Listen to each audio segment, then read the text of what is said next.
Tycoon left his pregnant wife at the altar crying. 3 years later, saw her with triplets at event. It was the wedding everyone had been talking about for weeks. The union between the powerful, enigmatic tycoon Daniel Hahn and a sweet, humble young woman named Amelia Lee. Headlines read like a fairy tale, from secretary to bride, a modern Cinderella story. And it was true, at least that's how it began. Amelia had captured the heart of one of the city's most elusive and wealthy bachelors. And now, in a grand cathedral adorned with golden chandeliers and walls covered in white lilies, she waited at the altar with trembling hands. Outside, the air buzzed with excitement. The city's elite filled the pews, dressed in silk and satin, their gazes locked on the aisle where the bride would soon walk. Photographers snapped away. The organ played soft melodies, and time felt suspended in the grand hall. Behind the closed doors of the bridal suite, Amelia stood in front of a tall mirror, clutching a bouquet of soft pink peonies. Her eyes sparkled with a mix of nervousness and joy. Her dress, a delicate lace gown with a long train, shimmered under the soft lights. She looked like a dream, his dream, as he had once told her on a quiet morning in bed, whispering into her ear. Her best friend Anna, brushing away a tear, whispered, "You look beautiful, Em. He's going to cry the moment he sees you." Amelia laughed nervously. "He better," she said, brushing her fingers across the satin veil. Then she paused, her hand instinctively moving to her belly, still flat, but harboring the secret of their new beginning. A tiny life growing inside her. She had planned to tell him after the ceremony, to see the surprise in his eyes, to feel his arms wrap around her in disbelief and joy. He had promised her forever. "I wonder if he's nervous," she mused aloud, staring into her own reflection. "He always puts on that stoic face, but I know him. His hands must be shaking right now." Anna smiled and squeezed her shoulder. "He'd be a fool not to feel something. You're about to change his whole world." But on the other side of the cathedral, the groom's suite sat in eerie silence. Daniel Hahn, tall and impeccably dressed in a custom charcoal suit, stood alone near the window, gazing down at the courtyard below. Cars arrived, guests poured in. The city sparkled in the late afternoon sun. He held a small, crumpled note in his hand, his vows unfinished. The door creaked open. His stepmother, Evelyn Hahn, entered with her usual grace, wearing a navy blue dress, her hair perfectly styled, her eyes cold and unreadable. "She's almost ready," she said calmly. Daniel didn't look at her. "She's a good woman," Evelyn continued, "but love, it's not enough in our world. You know that. Your father built everything from nothing. Do you really want to throw it all away for a woman with no name, no power, and now?" Her voice dipped lower. "With a child you haven't even planned for." Daniel's head turned sharply. "What did you say?" "She's pregnant," Evelyn said without flinching. "Do you think I wouldn't find out? You should be asking yourself why she chose now to tell you. What she really wants from you. A ring, your fortune, your name on her child's birth certificate." He clenched his jaw. "That's not who she is. You don't know who she is, Daniel. You know how she makes you feel. But that's not love. That's distraction. And distraction is dangerous at your level. You think the board members will respect you if you marry a woman from the copy room." He looked away again, his heart pounding. He had grown up hearing that voice, commanding, calculating. But now, for the first time, he felt unsure. His fingers trembled. He imagined Amelia standing there, waiting, trusting him, smiling through her nerves. "I love her," he said, barely audible.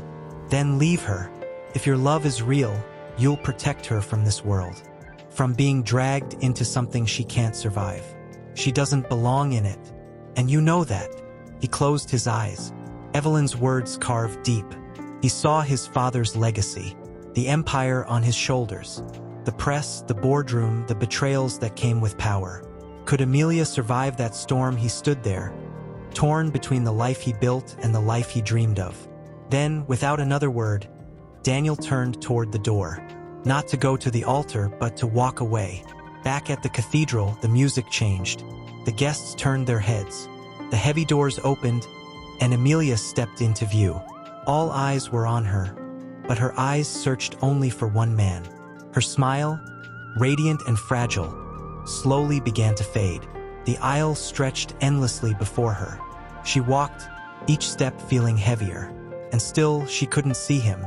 A few guests began to murmur.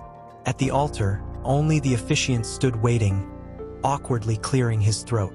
No groom, no Daniel. She reached the steps and looked around, her breath hitching. "Where is he?" she whispered. Anna ran up, whispering something in her ear, but Amelia's mind went blank. The bouquet slipped from her hand and hit the floor with a soft thud. The lilies trembled on the altar table. "He's not coming?" she asked, eyes wide with disbelief. "He's not coming," the priest stepped forward gently. "Perhaps we should wait." But the truth was already burning in her chest. Her knees buckled, and she collapsed onto the steps, the train of her dress pooling around her like a broken promise. Gasps echoed through the cathedral. Phones clicked. Whispers became noise. Tears poured down her cheeks, unstoppable. She held her belly and whispered, "You deserved a father who would show up for us." The doors behind her slowly closed, drowning the last rays of sunlight. And in that silent, hollow space where love was supposed to bloom, only emptiness remained. No one came to help her up. She was alone, pregnant, humiliated, and abandoned at the altar. Você discerto, agora a tu como narrador e storyteller desenvolve a história sem marcacos com o nome de cada tópico que for desenvolve. Me conte sobre o tópico tu com dialogo como su faço espectador. Sempre lembrando de desenvolver com muita moco. Com muitos sentimentos de forma que a estrutura de narrativa utiliza uma linha temporal linear de modo o espectador sentir, o que o personagem está sentindo amingles. Com 6.000 characters o chat GPT diz the silence after the collapse was louder than any scream Amelia could have let out. She remained there, knees bruised against the cold marble of the altar, her wedding gown bunched around her like a wilted flower. Her veil had slipped from her hair. Her hands trembled as they clutched the place just beneath her chest, as if holding in her heart so it wouldn't shatter across the cathedral floor. 1,000 faces stared, and yet, not one stepped forward. Cameras still clicked. Phones were raised. Somewhere, a woman whispered to her friend, "I knew he wouldn't go through with it. She's not his type. Look at her." Another voice, "She's pregnant. Isn't she?" Was that even confirmed? A priest slowly approached, voice low and uncertain. "Miss Lee, perhaps we should move you somewhere more private." But there was no place private enough to hide this kind of devastation. Amelia turned her face away from him, her eyes dull, her tears drying into salt on her cheeks. The music had stopped. The floral scent of the lilies now felt sickeningly sweet. She blinked once, and it was as if everything in the world had slowed. The blurred edges of the cathedral, the feeling of weightlessness in her limbs, the sound of blood rushing to her ears. Anna appeared at her side, finally pushing through the crowd. Amelia, come on," she whispered, helping her to her feet. "Let's get you out of here. Please." "No," Amelia said, her voice cracking. She looked down the aisle, so long, so endless, and clenched her jaw. "I want to walk. I want them to see." "See what?" Anna asked, terrified for her. Amelia looked her friend in the eyes, and though her tears continued to fall, something steely had settled in her soul. "That I didn't break." The doors of the cathedral remained open. The crowd parted as she stepped forward. Her feet were bare now. She had lost a heel when she fell, but she walked anyway, slowly, deliberately, her gown dragging behind her like a ghost of the life she had imagined. The guests whispered more now, but she didn't care. Let them talk. Let them judge. She walked past the reporters who had been waiting to capture her joy. They captured something else now, something raw, something that would make headlines for weeks. One man raised his microphone toward her. "Miss Lee, was this planned? Did Mr. Han say anything beforehand?" She didn't answer. Her eyes were blank, her body moving on instinct. Outside, the sky had begun to darken. clouds rolling in where sunlight had once poured over the city. Amelia stepped onto the stone steps of the cathedral and stopped.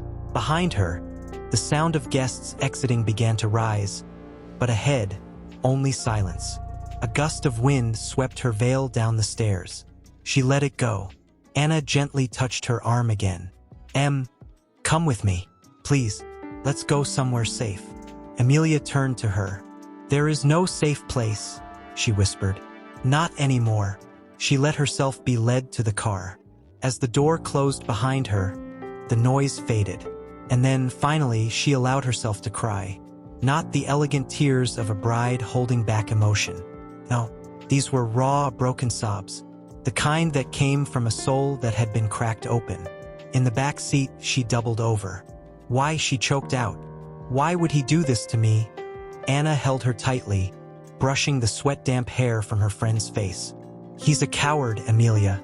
You were too good for him. Amelia looked down at her hands, then slowly rested them over her belly. I was going to tell him today, she whispered. Right after we signed the papers. I was going to tell him. We were going to be a family. The words came out like ashes. That night, she didn't return to the small apartment they had once decorated together. She couldn't bear to see the framed photo of them on the hallway table. The wine glasses still in the sink. The dress bag that had hung for weeks with hopeful anticipation.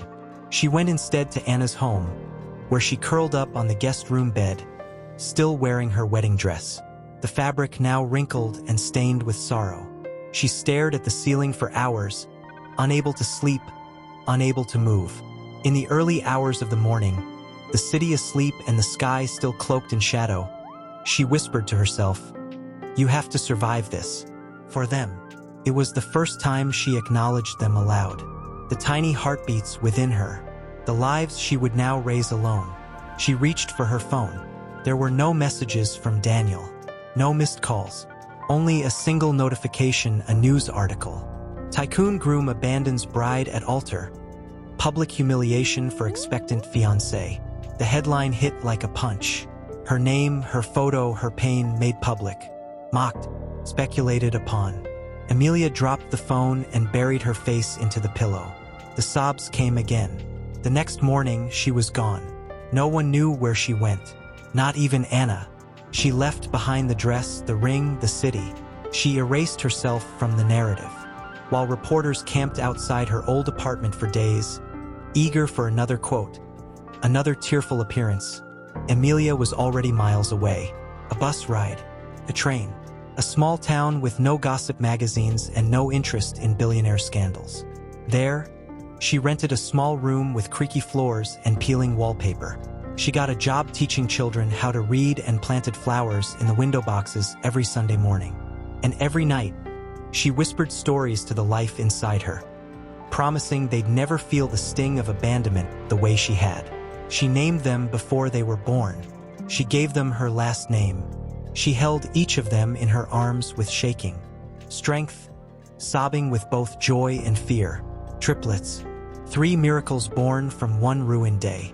And though Amelia still cried sometimes, when the nights got too long or the loneliness too heavy, she never once regretted keeping them.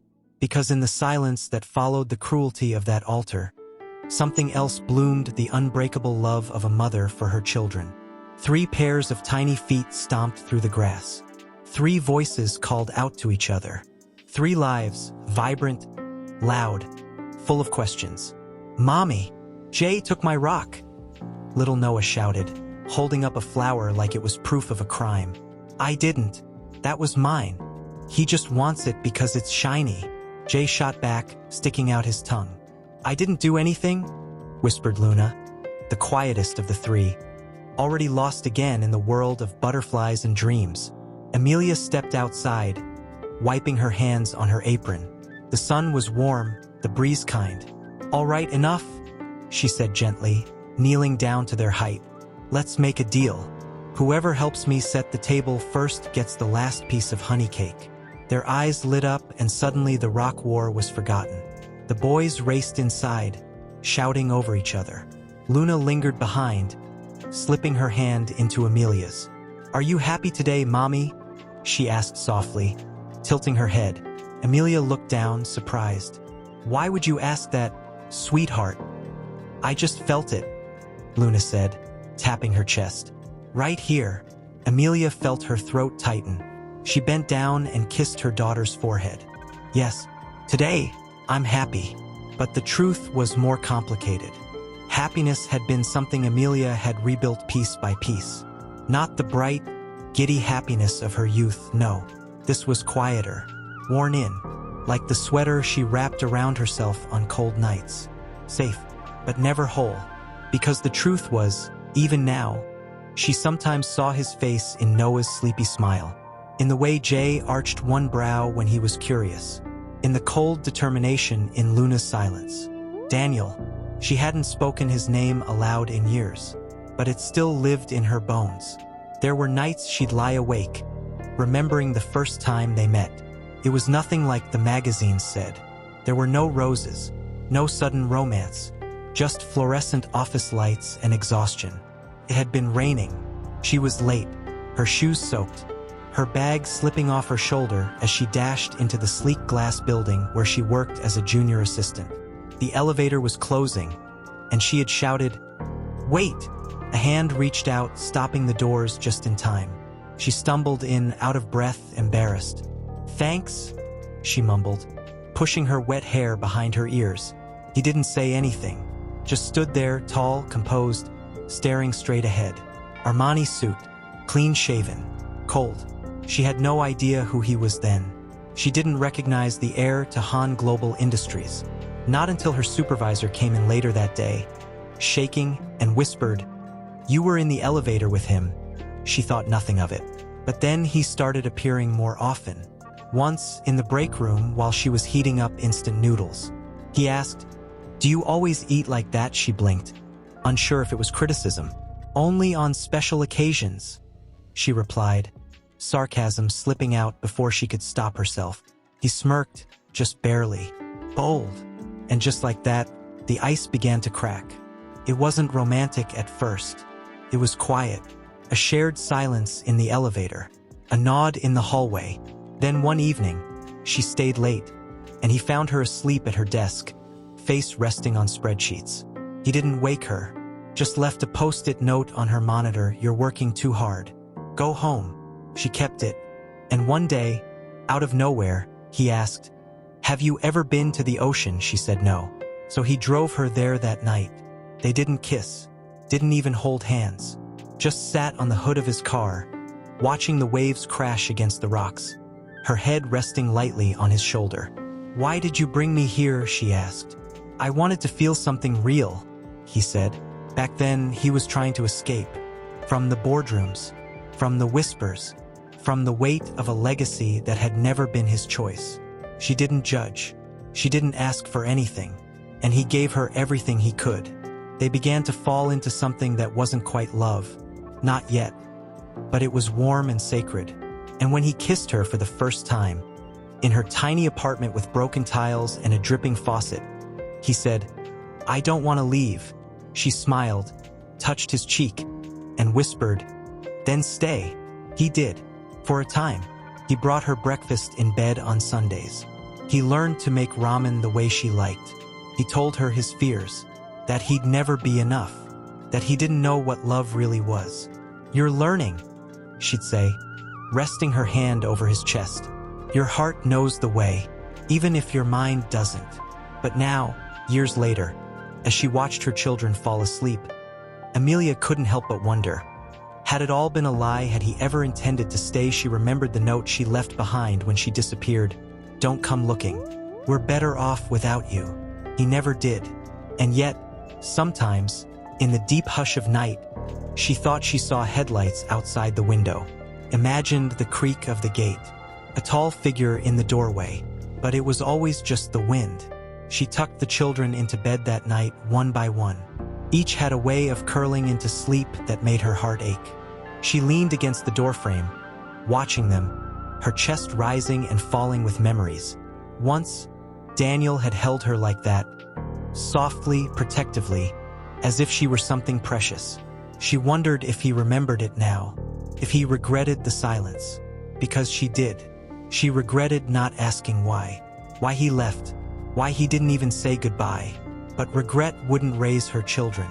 So she turned off the light, shut the door, and walked back into the quiet house. And in that quiet, somewhere deep inside, a question stirred like thunder on the edge of the horizon. Amelia stood frozen in the kitchen, the kettle whistling beside her, steam fogging the windows. The sound faded into the background as she stared at it, her fingers trembling slightly. For a long moment, she couldn't move, couldn't breathe. She had imagined this moment so many times. A message, a knock on the door, a sudden phone call, and each time she had told herself she'd be ready. But now, with the paper in her hand and his name echoing silently in her chest, she felt 16 again, fragile, exposed. She opened the envelope slowly, her heart pounding with a mixture of dread and longing. Inside, just one line: "We need to talk." Her stomach twisted. There was no apology, no explanation, just those 4 words, calm, direct, as if 3 years hadn't passed, as if he hadn't abandoned her beneath stained glass and judgmental eyes, as if she hadn't given birth alone in a clinic surrounded by strangers. She folded the letter, hands shaking, and slid it into the drawer. For hours, she said nothing.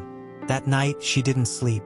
Instead, she sat by the window with a cup of tea gone cold, watching the moon shift through the clouds. Her fingers curled around the cup like it could keep her from unraveling. By morning, she had made her decision. She took the children to school as usual, kissing their foreheads and promising pancakes for dinner.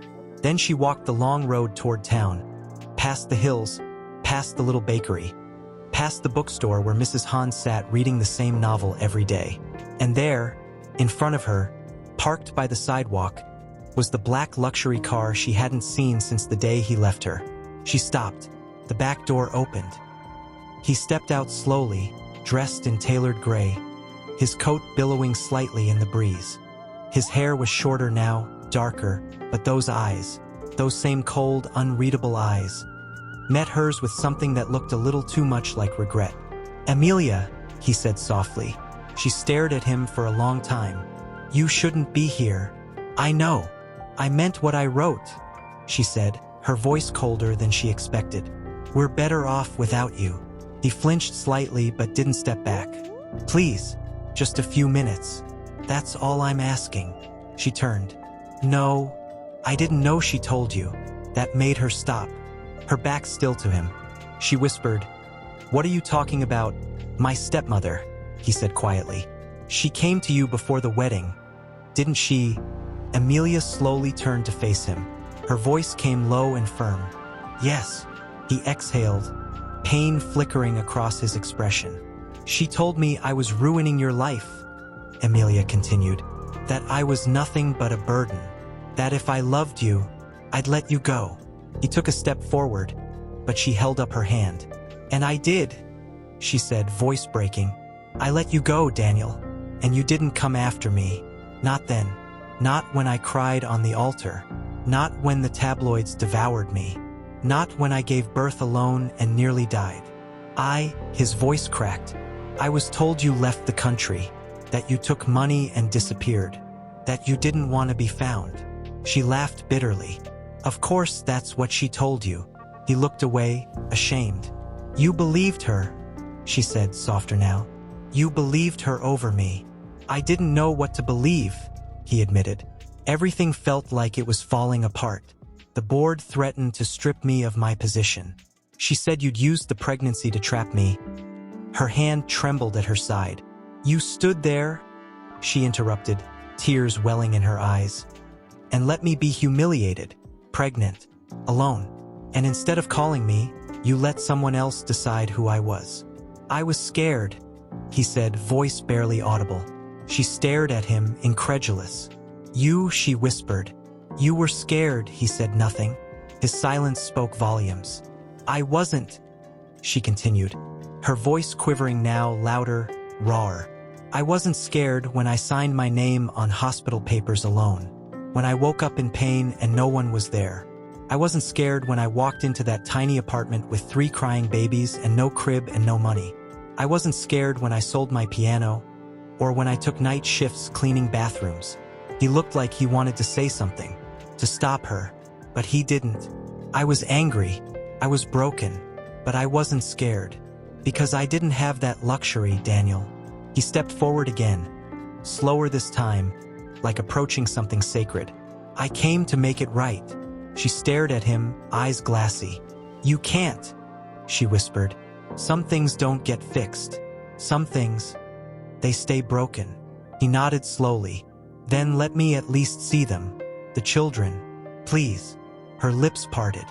You don't even know their names. Tell me. She looked at him, long and hard. Then, with a voice that trembled, she said, Luna, Noah, Jay. He repeated them like a prayer. Luna, Noah, Jay. They're not yours, she said, her voice soft and shaking. Not really. You lost that right. A silence settled between them, heavy, absolute. But then, something strange flickered in her chest, a betrayal of her own heart, a memory, uninvited, of the man who once stayed up with her listening to the rain, who once kissed her scars and said, You're the strongest person I've ever met. She pushed it down. Daniel's voice broke the silence again, softer now. Can I at least see them from a distance just once? She turned away. I don't know, she said. I don't know what's right anymore. He nodded, accepting the weight of her words. As he stepped back into the car, she caught one last look in his eyes. It wasn't cold anymore. Amelia stood on the sidewalk long after Daniel had vanished down the hill, the cold air biting at her fingertips, her arms crossed tightly over her chest. Not for warmth, but to keep herself from falling apart. Everything inside her was spiraling.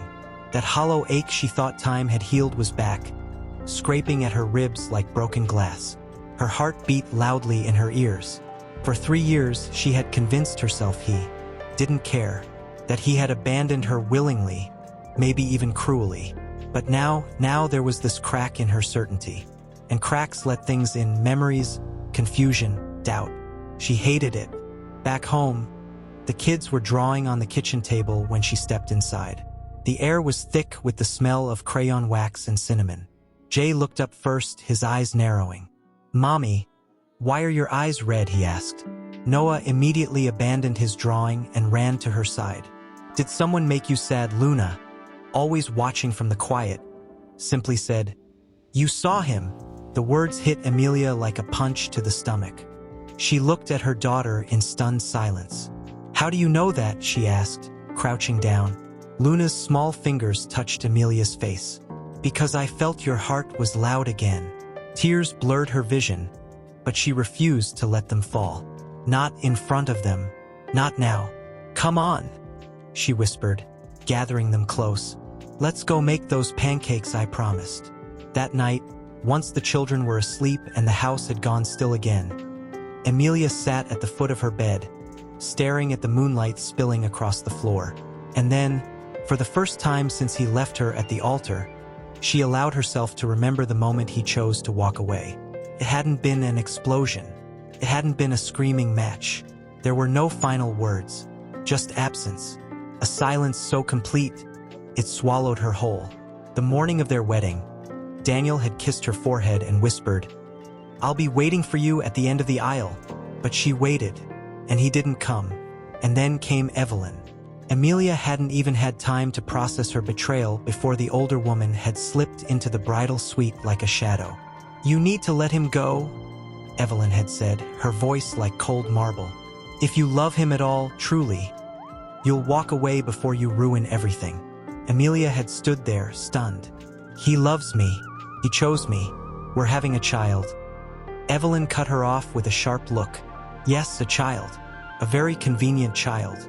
One who will link you to his fortune for the rest of your life. That's not what this is, Amelia said, her voice barely holding steady. No, Evelyn stepped closer, placing a file on the vanity. Then you won't mind that we've done a background check. Your family's debts, your father's history, your brother's criminal record. All of it. Is that the kind of legacy you want tied to the Han name? Amelia's chest caved inward. I didn't ask for any of this, she whispered. And yet here you are. Evelyn tilted her head. You'll never belong in his world. And the longer you pretend to, the harder the fall will be. So if you love him, truly love him, you'll disappear. Amelia had stood frozen, the file heavy in her hands. You think I'm weak, she said. Evelyn's eyes narrowed. No, I think you're dangerous. And then she left. Amelia had looked down at the papers. And even though she knew they were designed to scare her, they worked. Because she realized, if Daniel ever had to choose between her and the world he was born to, he'd be torn apart. So she made the choice for him. She walked down that aisle, alone. And when the guests gasped and turned and began to whisper, she kept walking, head high, heart in pieces. She had told herself that leaving was love. But now, sitting in the quiet years later, she wasn't sure anymore. Maybe it was fear. Maybe it was pride. Maybe it was a desperate attempt to protect something that was already slipping through her fingers. Her phone buzzed. A message. Unknown number, I'm sorry. For everything. She didn't reply. She couldn't. Instead, she stood and walked to the children's room. Luna's hand was curled beneath her cheek. Noah had kicked off his blanket again. Jay snored softly, his mouth open just a little. They were everything. She had carried them through the storm. But now, the storm was circling back. She hadn't responded to Daniel's message, but it hadn't ended there. Another came the next day. I'm not asking for forgiveness, just the chance to understand. And then one more. You can hate me, but please don't keep them from me. Each word chipped away at her resolve, not because they were persuasive, but because they awakened that old ache again, the one she had tried to bury beneath bedtime stories and lullabies. The ache of what could have been. She hadn't answered. Instead, she packed bags. Anna had offered to let them stay in a quiet place outside the city. Just a few days, she said, just until Amelia could think. Now, as the bus pulled up in a cloud of dust, Amelia ushered the boys inside and settled Luna on the seat beside her. The village faded into the distance as they drove, the golden fields and crooked fence lines giving way to pine-covered hills and winding roads. Hours passed in silence. Her thoughts circled like vultures. What if this wasn't protection anymore? What if she had run for too long when they arrived? The air was different. Cooler. Still, the house was small but charming, with ivy clinging to the stone walls and a wide porch shaded by old trees. Anna was waiting at the gate with warm eyes and a nervous smile. I stocked the fridge, she said, and there's coffee on the stove. Thank you, Amelia said softly. Her voice cracked. That night, once the kids were bathed and asleep, Amelia stepped out onto the porch. She pulled her sweater tight and stared at the stars. Somewhere out there, she knew Daniel was searching for them now. And for the first time in 3 years, she hadn't stopped him. Behind her, the wooden screen door creaked. I thought you might be out here. Anna stepped beside her, holding 2 mugs of tea. Amelia took hers without speaking. They stood in silence for a long time before Anna asked the question that had been hanging in the air since the moment Amelia arrived. Do you still love him? The tea trembled slightly in her cup. I don't know, Amelia whispered. I don't know who he is anymore. Anna nodded, slowly. But you still feel something. Sometimes, Amelia said. But then I remember how it felt, waiting for him in that church. My hands shaking, my heart pounding. And he never came. He knew what that would do to me, and he still let it happen. Her voice broke, and she lowered her eyes. Anna reached over, gently placing a hand over hers. You don't owe him anything. Not forgiveness, not explanation, but you do owe yourself peace, whatever that means. Amelia looked out into the darkness. I don't know what peace is anymore, she said. The next day, as she sat on the grass with the children, braiding wildflowers into Luna's hair, her phone buzzed again. This time, it wasn't a message. It was a photo. 3 small, hand-painted chairs, with their names on them. Luna, Noah, Jay, and a message beneath it. They belong in my world, too. I've prepared a place for them, if they want it. Her hand trembled as she set the phone down. She stared at the children. Noah was making rocket sounds with a stick. Jay was lying flat on the grass, pretending to be invisible, and Luna had a daisy tucked behind each ear. "Mommy," Luna said suddenly, "are we going somewhere?" The question was innocent, but it sliced right through Amelia. She stood quickly, brushing off her skirt. "Let's go inside," she said, voice tight. "It's getting cold." But that night, as the wind howled through the trees and the children slept huddled together, she sat on the floor with her back against the bedroom door, crying in silence.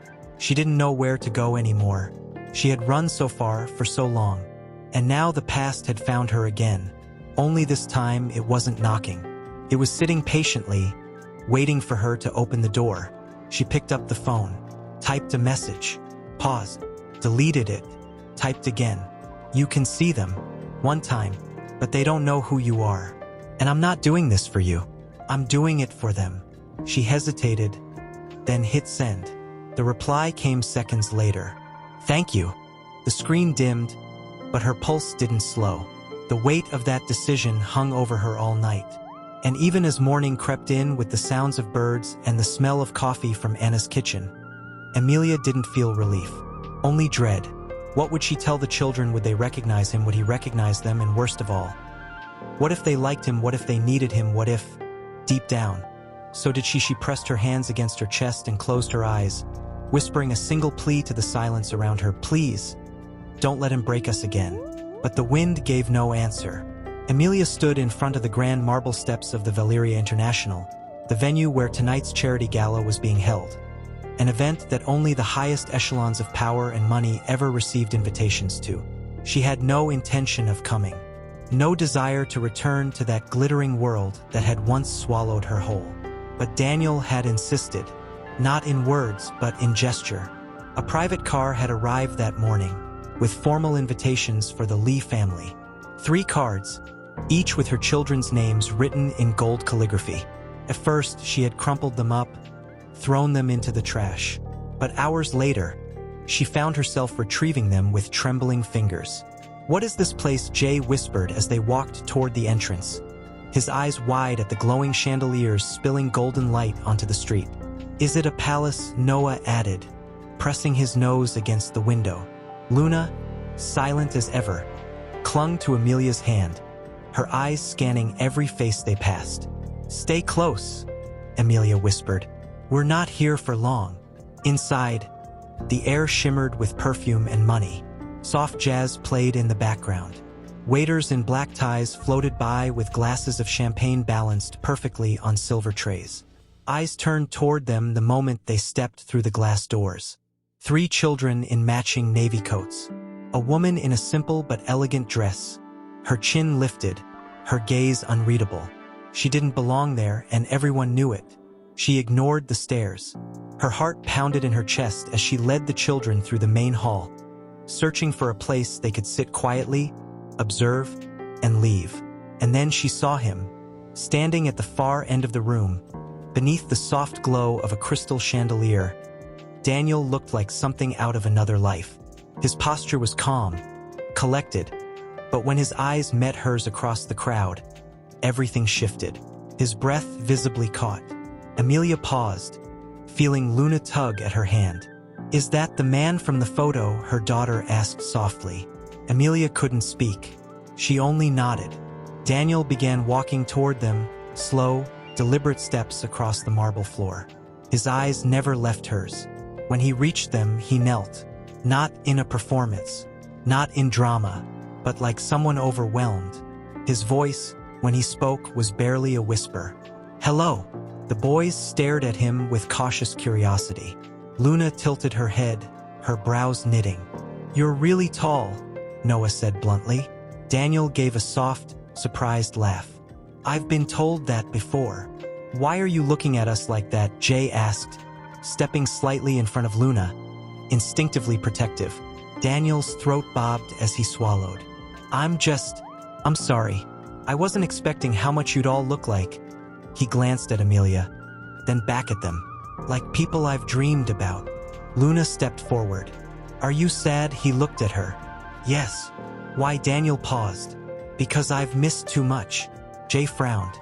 "Do we know you?" Amelia finally found her voice. trembled, but it came out firm. "This is Daniel. He's someone I knew a long time ago." Daniel turned toward her slowly.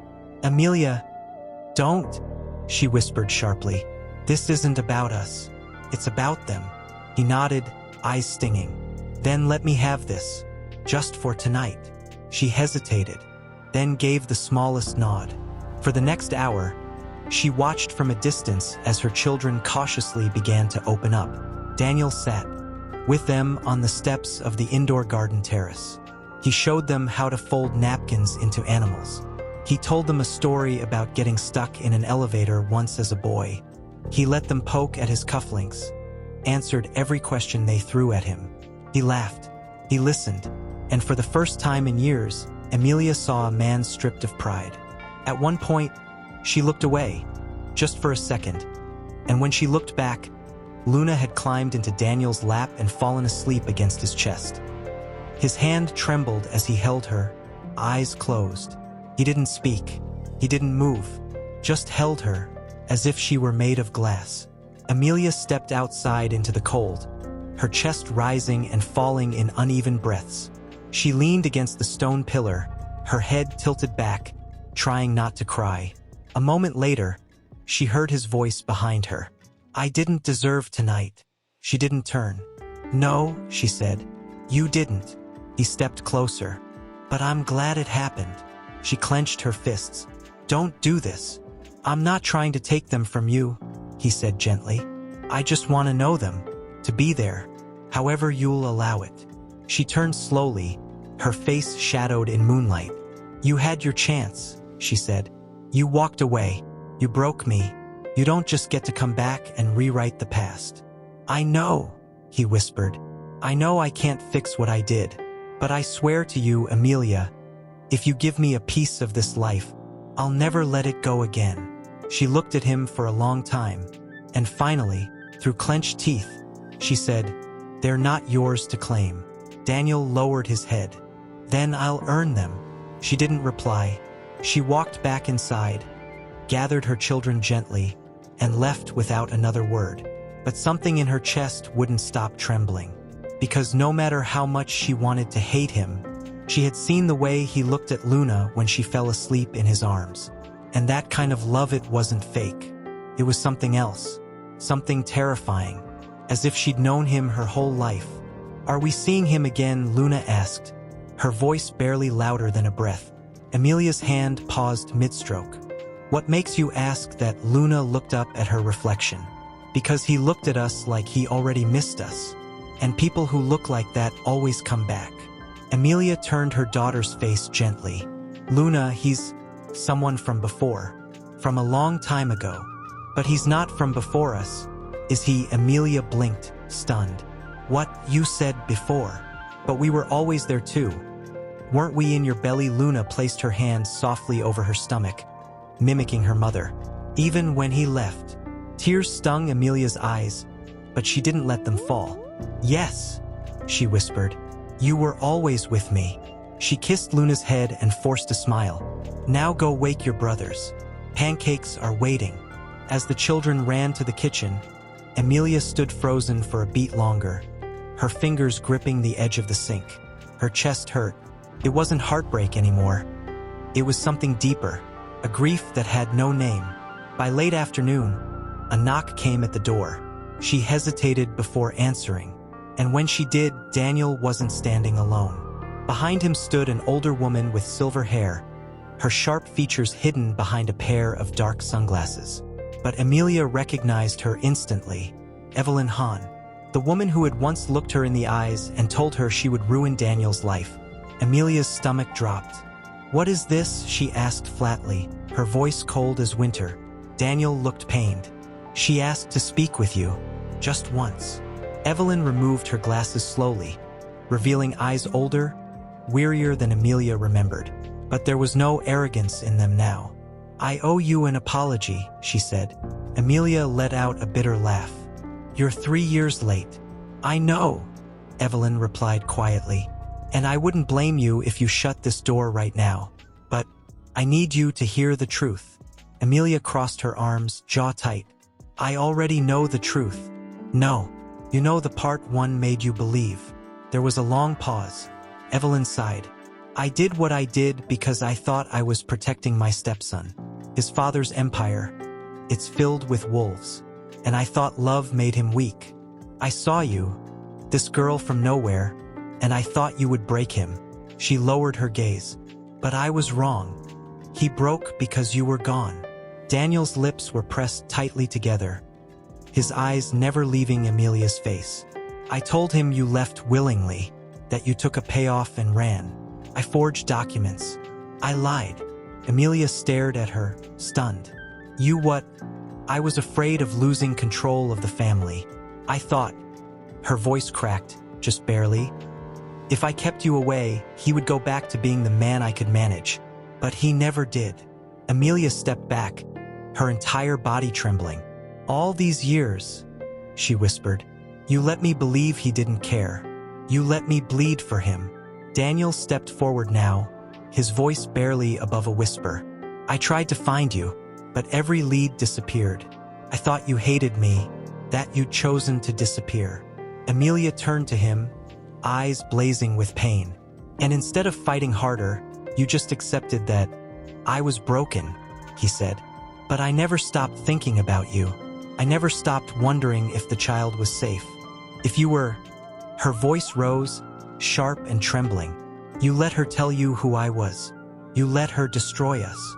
I know, he said, and I live with that every single day. Silence fell over them like snow. Evelyn stepped forward and pulled a small velvet box from her purse. She opened it slowly to reveal a tiny silver bracelet. Delicate, elegant. I had this made for the baby, she said, back then, after I realized what I had done. But by the time I worked up the courage to find you, you were gone. Amelia didn't reach for it. She only stared at the glinting metal, at the engraved letters L and J. The initials of the children she had raised in exile, alone. I can't forgive you, Amelia said quietly. Not today. Maybe not ever. I don't expect you to, Evelyn whispered. But I wanted you to know the truth before it's too late. Amelia swallowed, the lump in her throat impossible to ignore.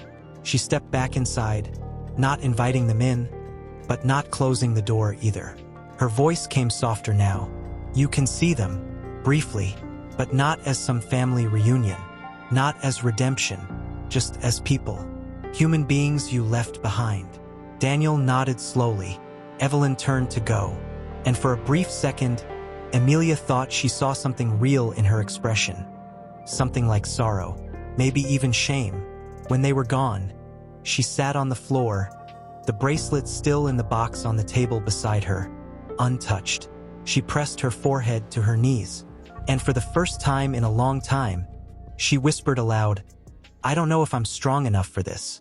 But in the next room, she heard the laughter of her children. And that sound reminded her why she kept standing, why she had survived the silence, why she had built something out of nothing. She didn't call it a visit, didn't even let herself think of it as a meeting, just a moment, a single afternoon where the man who had vanished from their lives would sit across from the children he never knew. That was all she could offer, and maybe all she could bear. The sun was low when Daniel arrived at the garden behind the house. Amelia had chosen that spot for its quiet, its soft light, the way the breeze moved gently through the tall grass and scattered wildflowers like nature's own distraction. He wore no suit this time, no tie, just a light shirt, sleeves rolled, hands visibly trembling at his sides. He looked younger than before, not in age but in uncertainty.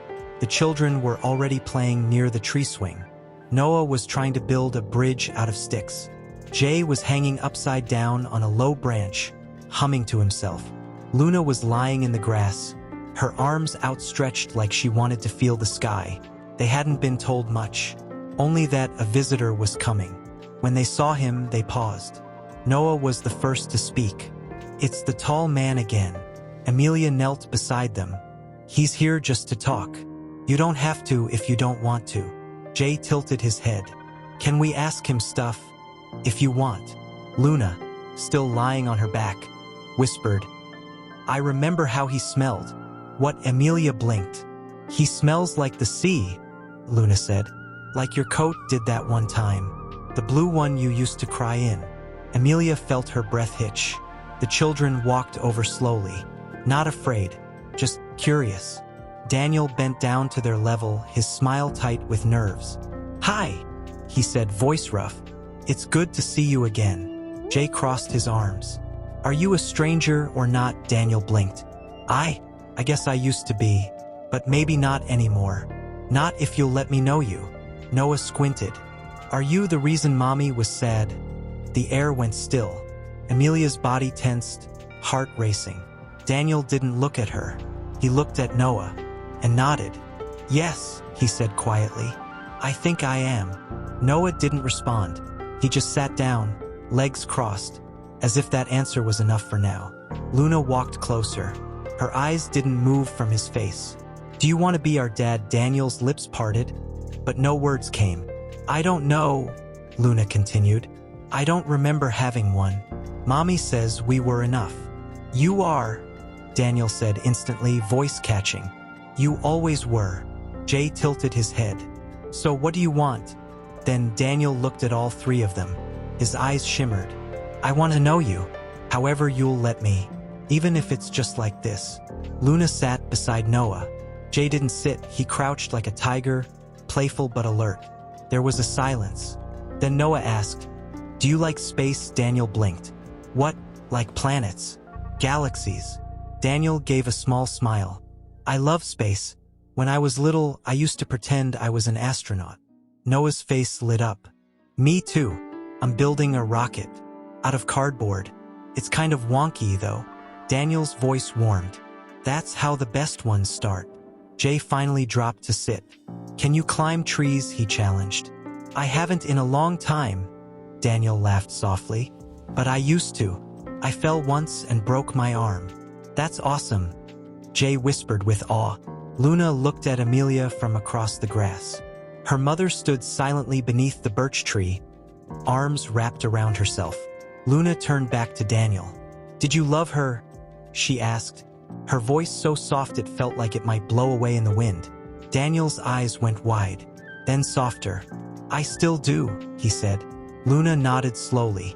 "She cries at night sometimes. I always knew it wasn't for us." Daniel lowered his head. His voice barely held. "I would give anything to go back and change that." Jay leaned in suddenly. "Do you know how to juggle?" Daniel blinked through the tears, surprised. "A little." "Why?" "Because I'm trying to learn and I suck at it." Jay grinned. Daniel laughed, the sound breaking the tension like glass shattering in sunlight. "I'll teach you, but you have to promise not to laugh when I drop everything."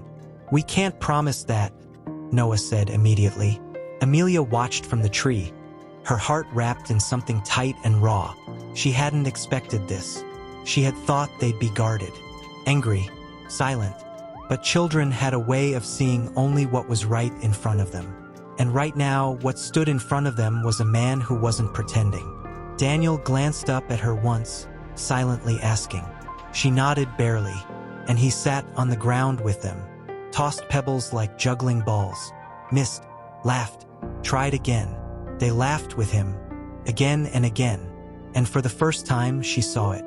Not the man from her memories, not the boy who left her broken in a cathedral, but a man who might slowly be becoming someone else.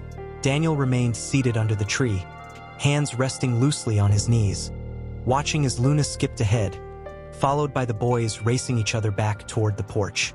Their laughter echoed across the yard like wind chimes. It was the kind of sound that didn't belong to the past or the future, just now. Amelia lingered at the edge of the swing, arms folded tightly over her chest. She didn't speak until she was sure the children were inside and out of earshot. "You've always been good with children," she said quietly, without looking at him. Daniel rose slowly, brushing the grass from his trousers. "I didn't know if I would be," he admitted. "I spent years believing I'd never get the chance." She stared off into the sky, her voice tight. "That wasn't the world I wanted to raise them in. The world you come from." He nodded, stepping closer, but still careful not to invade her space. I understand that now. There was a long silence before she finally looked at him. I want you to know, she said, her voice trembling slightly. We didn't have much. There were nights I wasn't sure how I'd buy their shoes, or formula, or medicine. I taught extra classes just to afford one birthday cake with all 3 names on it. Daniel's eyes filled again, but he didn't speak. Amelia's throat ached. But I never lied to them. I never told them you were dead, or evil, or anything else. I just said you were gone. I would have come if I knew, he whispered. I swear. You didn't even try. Daniel, she snapped, sudden fire breaking through her restraint. You believed her. You believed that I ran, that I took your money and vanished. He swallowed hard. I know. I waited. She continued, voice raw. Even after the wedding, I told myself maybe there'd been an accident. Maybe you were in a hospital. That something, anything, had happened to explain the silence. I even kept your number saved. Do you know how pathetic that feels? He lowered his head, shame heavy in his posture. She looked away, fighting tears. You missed everything. Their first words, their first steps. You didn't know Luna was the quiet one who feels too deeply, or that Noah is afraid of thunder. You weren't there when Jay got sick last winter and I sat up all night holding his hand, whispering, "It's going to be okay. I'm here." Daniel's voice came hoarse. I wish I had been. I wish I could have taken every moment of that pain and carried it with you. You can't just wish it away, she said, her tone cracking. This isn't something you fix with dinners and swing sets. He looked at her then, really looked. I'm not trying to fix it, he said softly. I'm trying to be here now, even if all I get is a seat at the fence line. She wanted to scream, to run, to curl into herself and weep until there was nothing left. But instead, she sat on the edge of the porch step. He sat next to her, not too close, and for a while they just watched the sky turn from gold to indigo. When she finally spoke, her voice was quieter. After I gave birth, I hemorrhaged. They told me I might not make it through the night. His breath caught. What? I remember thinking, he doesn't even know. He won't even know he lost us. She laughed bitterly. And I still hoped you would walk through the door. He didn't respond. He just let the words burn through him. Anna was the only one there, Amelia continued. She held my hand, and I asked her, if I die, tell them I loved them. I said it over and over, like a prayer. Daniel's voice broke. I don't know how to carry that. You don't have to, she whispered. I've already carried it, and survived. Silence wrapped around them again. Then he reached into his jacket and pulled out a small, folded sheet of paper. I wasn't ready to show you this, but I wrote it. The night after I saw them for the first time. She hesitated before taking it. His handwriting filled the page, rushed and uneven. The words blurred as her eyes scanned them. I missed their firsts. I missed your pain. I missed your strength. But I don't want to miss the rest.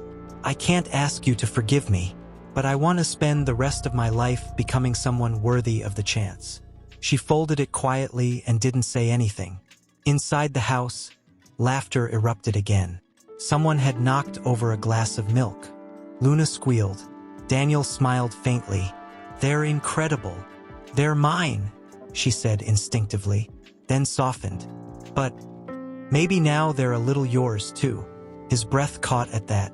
He didn't respond. He didn't need to, because in that moment, beneath the stars and the weight of 1,000 unspoken wounds, something began to shift. She didn't hear Daniel's footsteps as he approached from behind, but she felt him somehow, the shift in the air, the heaviness in her chest. I should go, he said gently, not wanting to cross a line. She turned slowly to face him.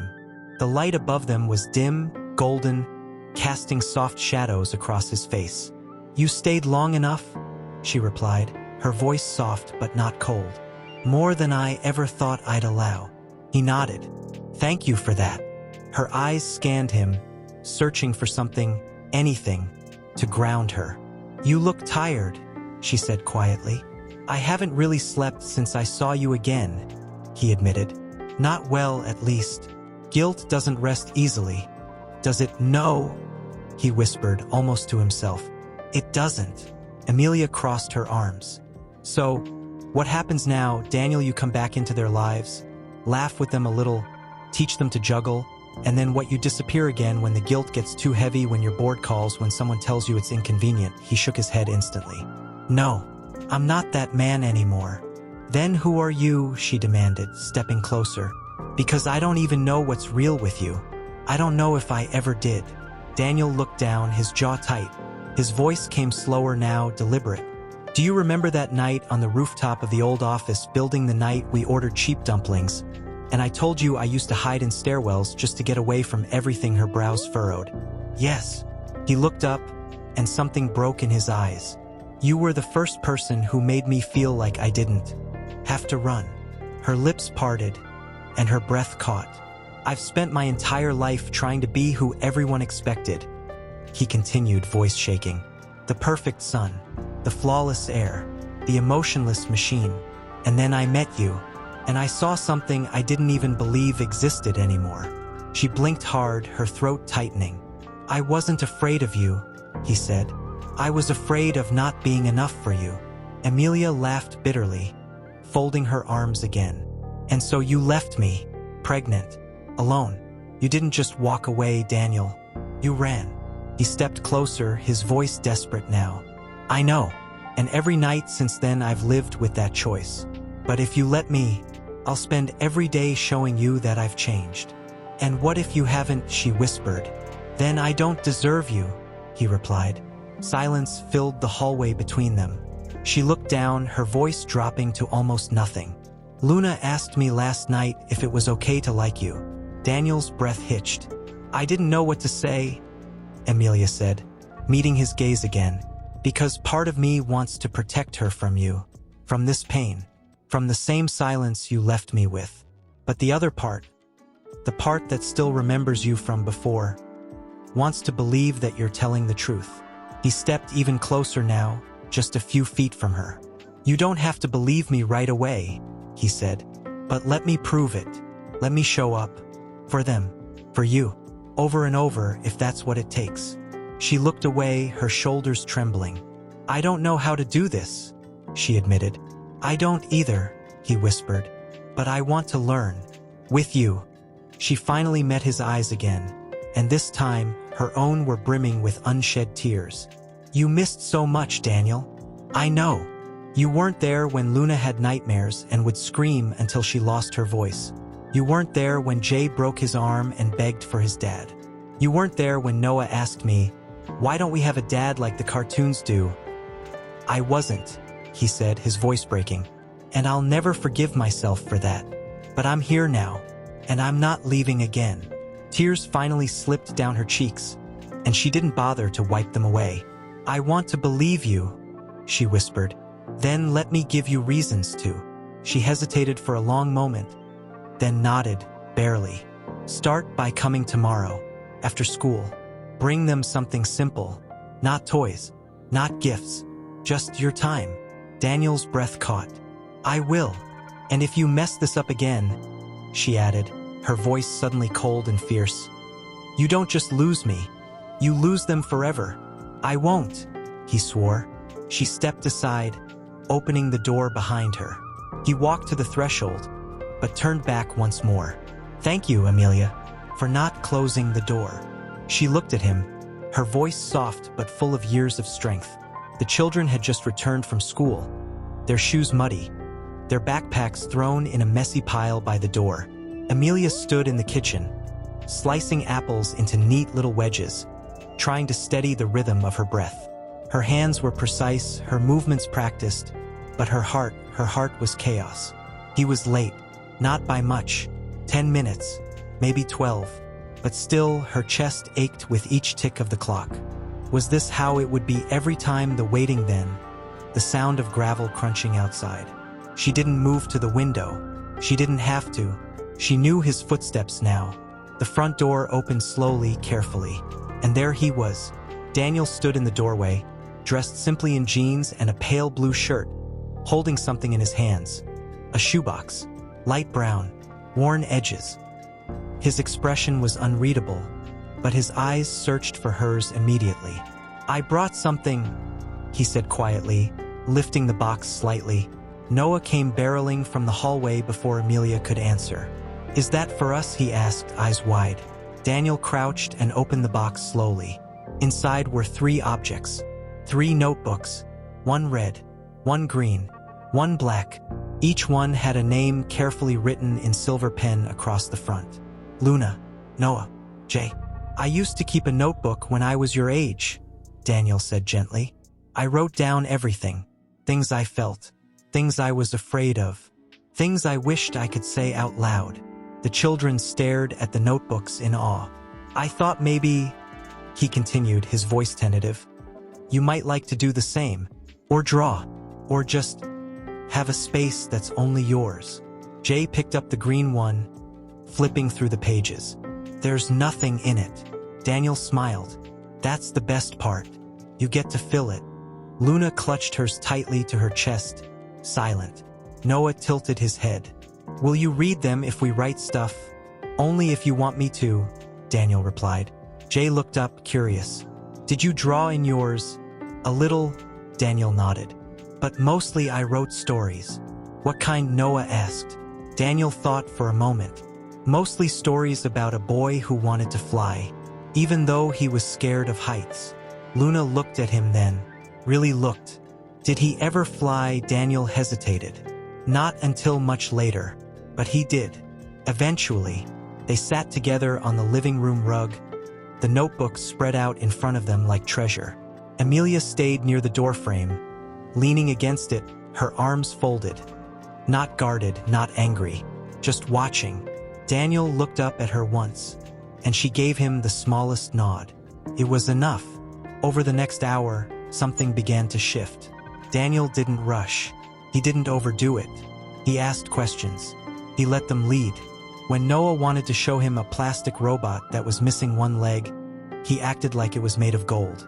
When Jay dared him to race from one end of the hallway to the other, he kicked off his shoes and ran like a kid. When Luna offered him a tiny paper heart folded clumsily from a math worksheet, he took it with both hands and whispered, "I'll keep this forever." And through it all, Amelia stood there, aching and full.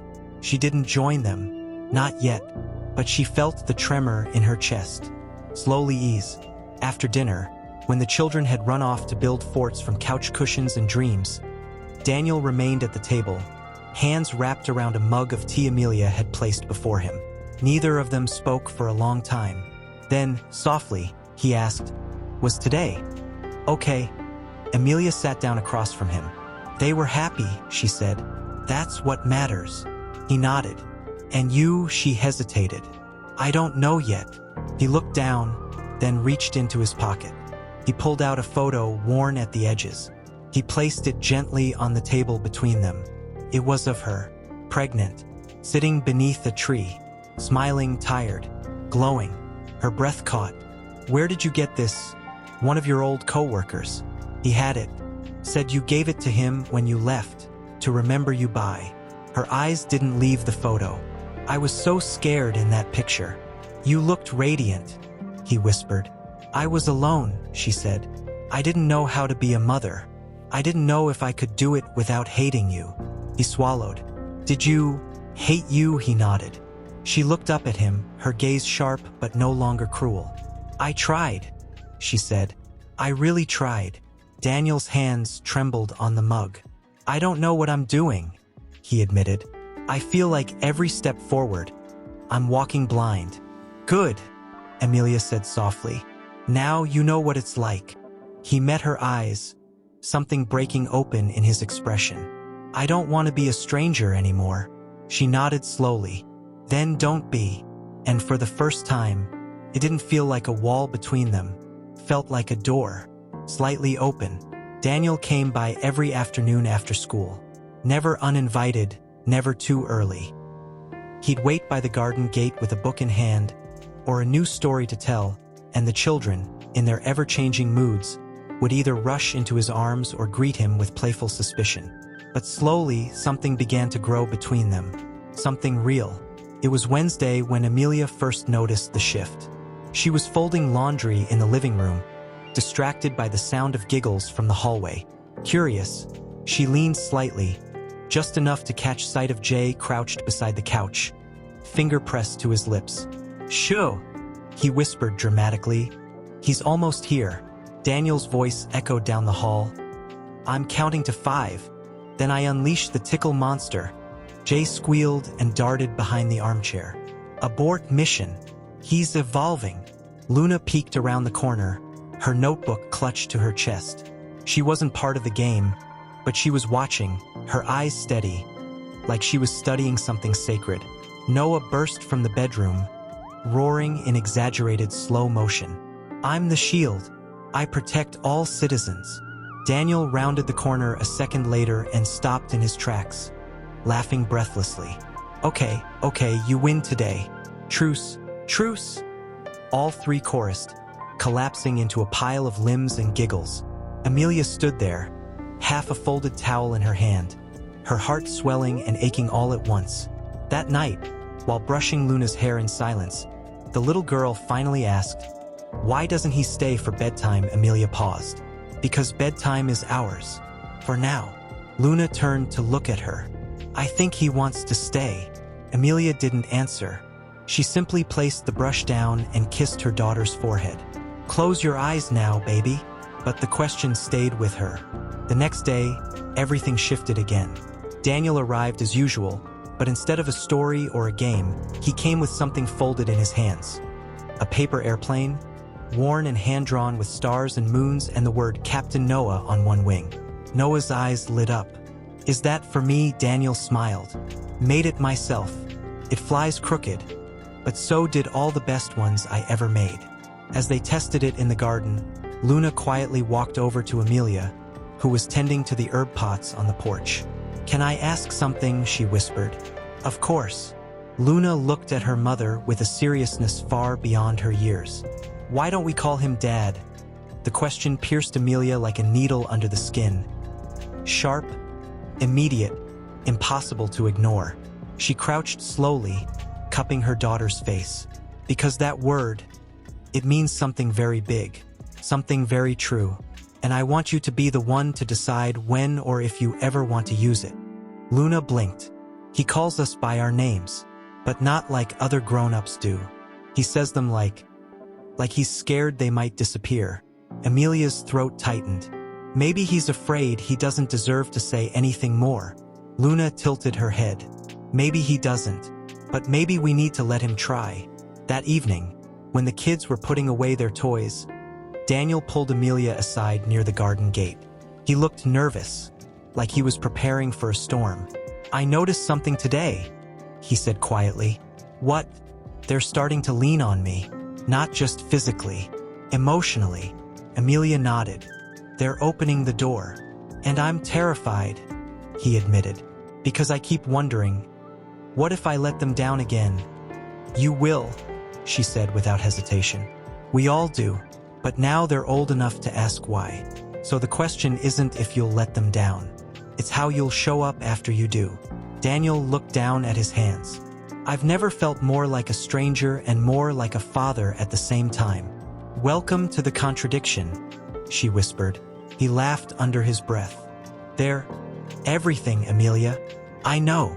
And you," he added, voice gentler now, "you're still the strongest thing I've ever known." She looked away, the words hitting somewhere deep. "They talk about you," she said, "when you're not here." His eyebrows rose. "What do they say? That you're weird?" She smirked slightly. "But that they like your stories." Pause. "And Luna," she added. "She said she thinks you say her name like it's a prayer." Daniel's eyes glistened. "Because it is," he said. The sun dipped below the trees, casting long shadows across the porch. The wind picked up just slightly, and with it came the feeling that something was shifting, not in a loud or sudden way, but gently, like the turning of a page. As he walked away that evening, Amelia watched the children press their faces to the window, waving frantically. Daniel waved back, his smile soft, unsure, full of hope. And behind that glass, with all the distance between what was and what could be, A quiet truth settled in her heart. Then Luna's voice broke the quiet. "Mommy, can I ask you something?" Amelia turned, drying her hands on a towel. "Of course, sweetheart." The little girl's pencil paused mid-stroke. "Are we allowed to love him?" Amelia froze. Noah looked up from his cereal, blinking. Jay tilted his head. Luna didn't look at her brothers. She just kept her eyes fixed on her mother. "Him." The room stilled. Amelia pulled out a chair slowly and sat beside her, her voice quieter now. "What do you mean by allowed?" "I mean," Luna said, fidgeting with the corner of her drawing, "if we start loving him, does that mean we're forgetting all the times you cried?" Jay looked uncomfortable. "She did cry. A lot." Noah nodded. "Especially at night." "I heard her one time," Jay whispered. "She was in the laundry room. I think she didn't want us to hear." Amelia's heart fractured. She reached across the table and gently placed her hand over Luna's. "You're not forgetting anything," she said, her voice soft but firm. "Loving someone, even after they've hurt you, doesn't erase the pain. It means you're choosing to carry both. And that's okay. That's human." Luna looked at her. "So, it's okay if I love him a little?" Amelia's throat closed. She wanted to say no. She wanted to protect them, to shield their hearts the way hers had never been shielded. But she couldn't lie to them. "Yes," she whispered. "It's okay." That afternoon, the three of them ran out the front door with their jackets half-zipped and their notebooks tucked under their arms, already knowing he'd be there, waiting. Amelia didn't follow. Instead, she stepped onto the porch slowly, watching from a distance. Daniel was crouched near the tree, building something out of sticks and string. When he saw the children, he stood, grinning. "I hope you're ready," he said, "because I made a kite, sort of. It might fly, or it might break immediately. That's the best kind," Jay yelled, running forward. Noah added, "Failure is part of science." Luna walked quietly, her notebook still clutched to her chest. Daniel noticed and knelt to her level. "Did you draw something new?" She hesitated, then slowly handed it to him. He opened the page and stared. It was him, but not from any photo or memory. It was how she saw him now, slightly bent, with kind eyes and a nervous smile, surrounded by tiny stars. "I wanted to remember," she said softly, "just in case you stop coming one day." Daniel's breath caught in his throat. "I'm not going anywhere," he said. "Not again." "But people say that," Luna replied. "And then they do." He looked down at the drawing again, then back at her. "Then I'll prove it. Not with words, with time." She nodded and walked away, leaving the notebook in his hands. That evening, after the kite failed spectacularly and all three children declared it the best crash in history, Amelia sat with Daniel under the porch light as the kids washed up inside. "I think they're beginning to trust you," she said. He nodded, smiling faintly. "I noticed, and it terrifies me." "Why?" "Because I don't want to make a single wrong step." She studied him, then said quietly, "Luna gave you her notebook." He held it up slightly, reverent. "She did. She never gives anyone her drawings," Amelia said.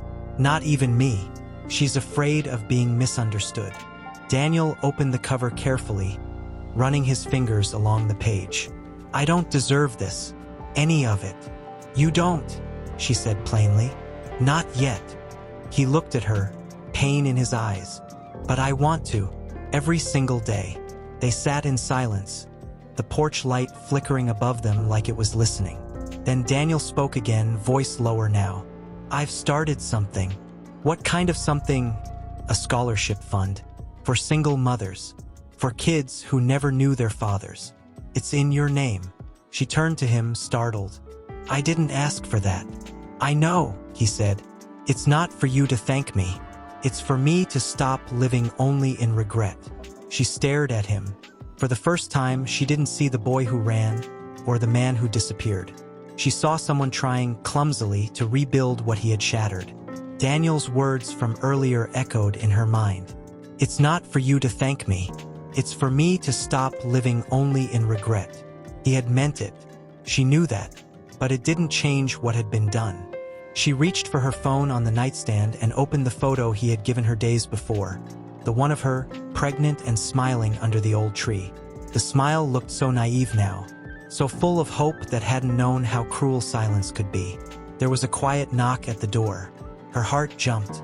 She stood, barefoot, crossed the room, and opened it just a crack. Daniel was on the other side, breathing unsteadily.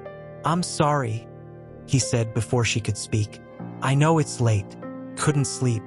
I needed to say something." She stepped aside slowly, letting him in. He walked to the center of the room, pacing once, twice, then turned to face her.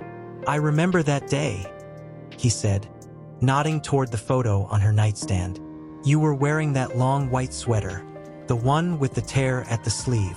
Her arms folded instinctively. "I still have it." He smiled faintly. "I loved how you always wore clothes like they were armor. Soft ones. Ones that wrapped around you like safety." "What are you doing, Daniel?" she asked quietly. Too tired to keep her voice sharp, he ran a hand through his hair. "I need you to know what happened. Not the part about Evelyn. Not the lies. Not the excuses. I need you to know what I felt. Because maybe then you'll understand why I didn't run after you." She leaned against the dresser, her heart loud in her ears. "Then say it." He hesitated. "After I didn't show up at the wedding," he said, his voice cracking. "I didn't go back to my apartment. I didn't go to a hotel. I went to the building where we first kissed. I sat on the stairs. All night." Her chest tightened. "I kept hearing your voice in my head," he continued, eyes damp. "The way you used to say my name when you were angry, when you were happy, when you were tired and didn't want me to stop talking." Amelia blinked back the heat in her eyes. "I was afraid," he said. "Not of marrying you, not of the baby. I was afraid of being a man you couldn't depend on. And that fear, it made me the very thing I was terrified of becoming." She looked away, her voice barely a whisper. "You were the only person I let see all of me, even the parts one hated. I saw them," he said, "and I loved you anyway, but I didn't know how to be enough. So I disappeared.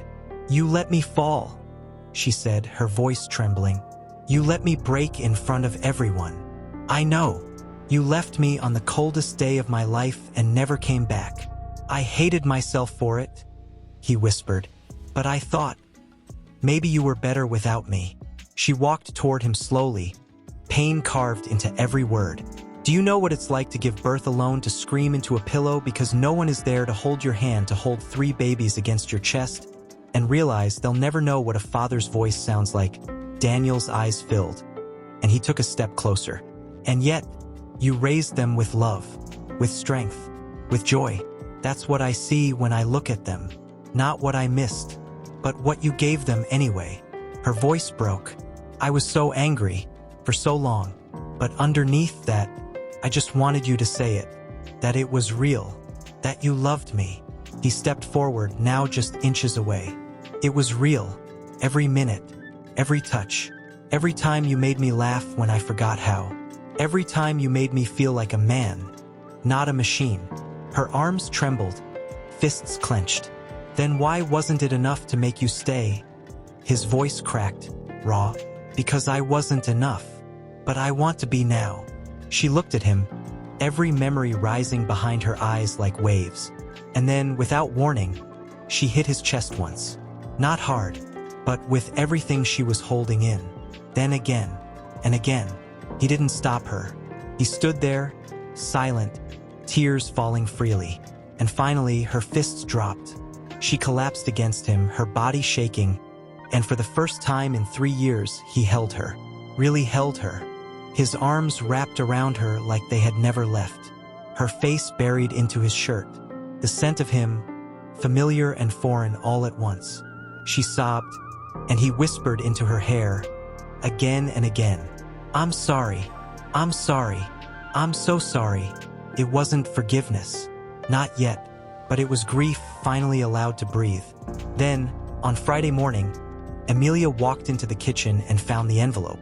It was on the table, her name written on the front in Daniel's handwriting. Beneath it, a short note, "Please come today. 4 p.m. You deserve to see it before anyone else." No address, no explanation. She frowned, confused. When he arrived later that afternoon to pick up the kids, he kissed their foreheads one by one, then turned to her, his expression serious, but full of anticipation. "Will you come?" he asked quietly. "I don't even know what I'm agreeing to," she replied. He offered her a small, hopeful smile. "It's not about me. It's about you. And them." She hesitated, then nodded. When she arrived, the sun was beginning to set. The taxi dropped her in front of a modest building near the edge of the city. A clean, white structure with a wide front yard and a silver plaque by the door. She stepped closer. The plaque read, "The Lee Center for Courage and Care, in honor of those who raise others while rising themselves." Her breath caught. The front doors opened, and Daniel stepped out, his hands in his pockets. "It's not finished," he said, "but I wanted you to see it first." She stared at him, stunned. "What is this?" "A community center," he said, his voice thick with emotion. "For single mothers, for children, for anyone who needs a place to feel safe, even for a little while." She blinked, still trying to make sense of it. "I talked to counselors, social workers, teachers. We've got plans for art therapy, parenting workshops, free childcare, career training. It won't solve everything, I know, but..." He took a breath. "I thought maybe we could start here."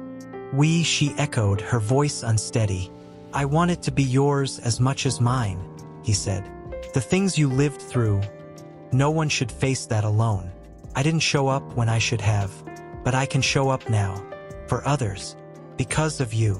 Amelia stepped closer to the plaque, her fingertips brushing the engraved words. "It has my name," she whispered. "Not yours. Because you were the one who taught me what courage looks like." She turned to him, her throat aching. "I didn't ask for this." "I know," he said softly, "but you deserve it." Her heart beat like a drum in her chest. "And the kids?" she asked. "What is this to them?" "A promise," he said, "that their mother changed lives, that her story became a lifeline." Tears welled in her eyes, but she didn't let them fall yet. "Do they know?" "I want them to hear it from you," he replied, "because this center isn't just a tribute. It's a beginning, and I want them to grow up knowing that beginnings don't come from perfect people. They come from brave ones." She looked around, trying to breathe through the wave of emotions crashing into her.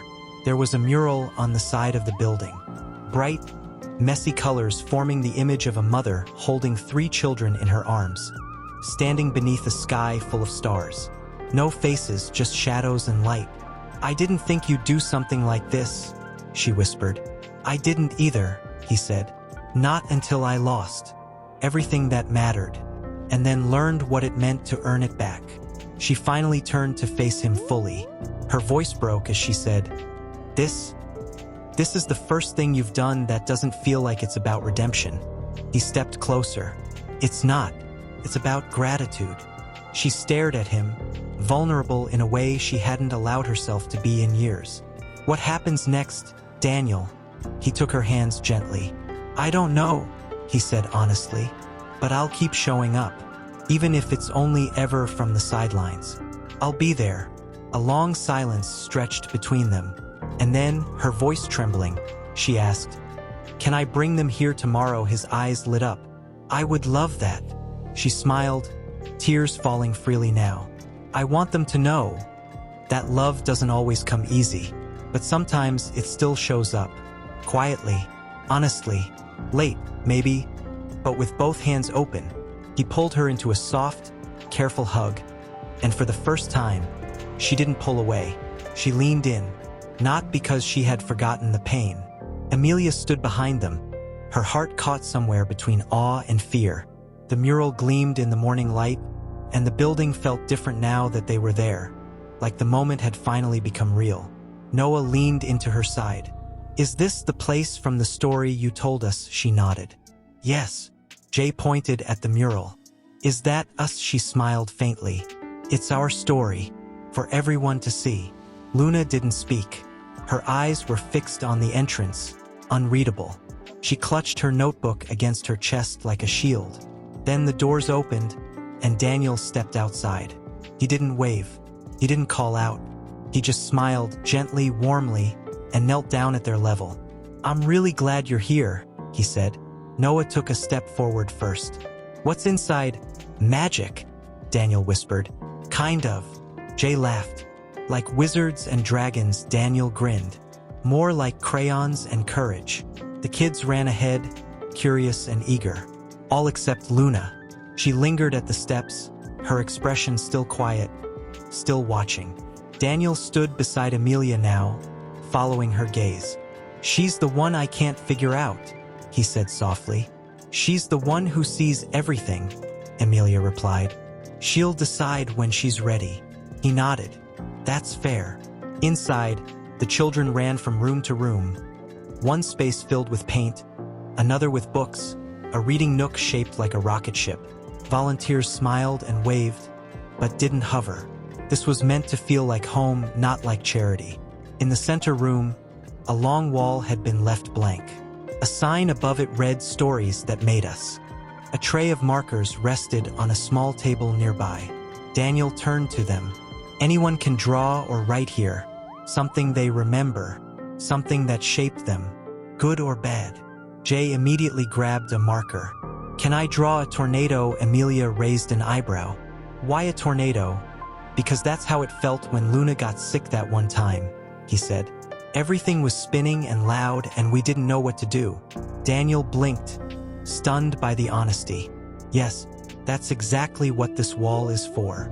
Noah followed, sketching stars and a broken robot. Amelia smiled at the mess of it, truth in color and chaos. And then Luna stepped forward. She didn't take a marker. She just walked up to the wall and placed her palm flat against the white surface. Eyes closed. Everyone fell silent. When she opened her eyes, she whispered, "This wall feels quiet." Daniel crouched beside her. "Do you want to write something?" She shook her head. "Not yet. I want to know if the wall keeps our words safe." He looked at her, his heart so full it ached. "It does." Then, slowly, she took a purple marker and wrote 3 words in tiny, careful letters. "Mom was brave." Amelia's breath hitched. She placed her hand over her heart, unable to move. Daniel didn't say anything. He just reached forward and added 4 more words beneath Luna's. "She still is. Always." The silence between them deepened. Not empty, full. Full of years. Full of choices. Full of the small grace of being seen. Later, they all sat outside under the oak tree beside the center. The wind danced through the leaves. Jay and Noah ran in circles, and Luna leaned against Daniel's arm, resting her head there without a word.